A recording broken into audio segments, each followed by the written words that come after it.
Nick Cave is a Chicago-based artist known best for his sound suits, art that produces noise when a dancer moves within. Cave combines dance, art, and fashion into these suits, turning them into wearable art as well as performance art. Cave was first exposed to the art world in his childhood home in Missouri.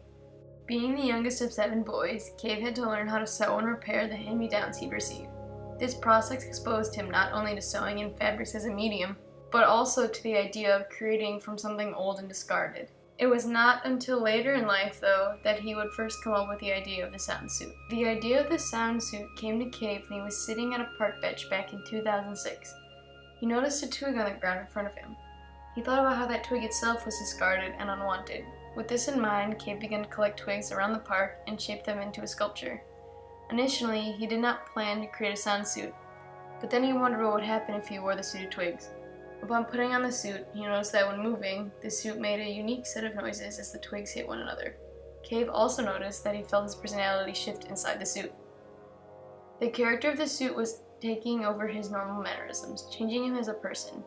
With the idea of this shift of self and also of outward perception, Nick also comments on racism and general profiling in his work. An outsider doesn't see the wearer, but rather the suit adorning them. This is all the more impactful when one notices that Cave normally uses dancers from the local community to instill a feeling of the area, as well as to add anonymity and meaning to the sound suit. Race is a large part of Cave's artistic process and experience. A graduate from Cranbrook Academy of Art in 1988, Cave was the only person of color at his school. He felt ostracized and isolated. Cave, even as a child, knew of the adversity he would face in life as a black man. He knew that he would have to preserve himself somehow.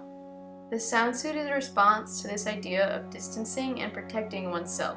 Inside a sound suit, one's race, gender, or any other identifying factors cannot be seen. The sound suit was both a way of protecting himself from the burden of racism as well as his emotional response to it. The energy, anger, and humility of being profiled went towards creation rather than destruction, and while he makes pieces that are often bright in appearance and in materials, the colorful nature of the suits is a large contrast to the idea behind them, racial profiling. A viewer, rather than perceiving the personality of the person that inhabits the suit, judges a character by the outward appearance of the sound suit. A unique personality can be seen in Cave's 2013 Herd, H-E-A-R-D, a pun of the name referring to a group of 30 sound suit horses performing in Grand Central Station in New York City.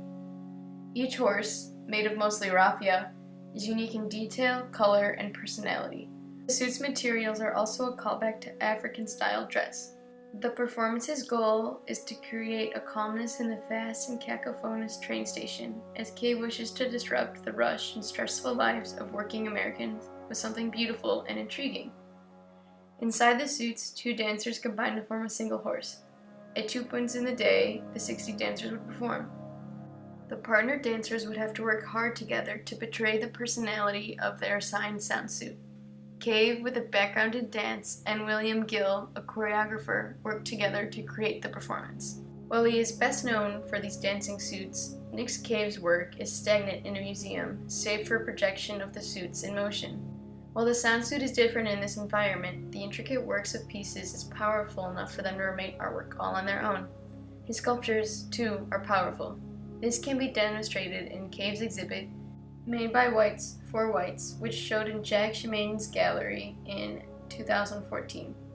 Made by Whites for Whites is the first part of a 2-exhibit show, the latter being called Rescue. Made by Whites for Whites, a plethora of art pieces made with repurposed materials depict racist caricatures about people of African descent. Cave felt compelled to create the exhibit upon, when scouting for materials, he found a black caricature head labeled Spittoon.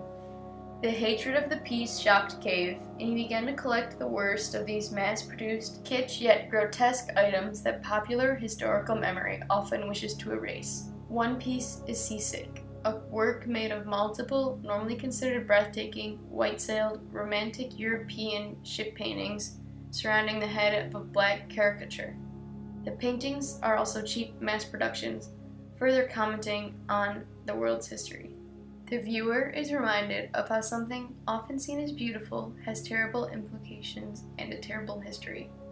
Made by Whites for Whites is a dark tour through the overt racism that often pervades the past unabashed. Cave feels that through turning something derogatory and dehumanizing into art, he can reclaim that stereotype and gain power over it.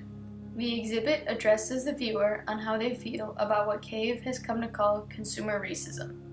The 17 works of the exhibit explore racism, current social issues, black male sexuality, and a multitude of other themes.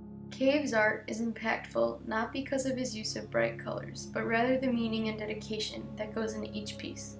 The mixture of performative and visual arts, coupled with the exploration of identity, specifically racial, as well as the use of discarded materials, makes an intriguing dialogue that cements Nick Cave as a pivotal 21st century artist. Thanks for watching.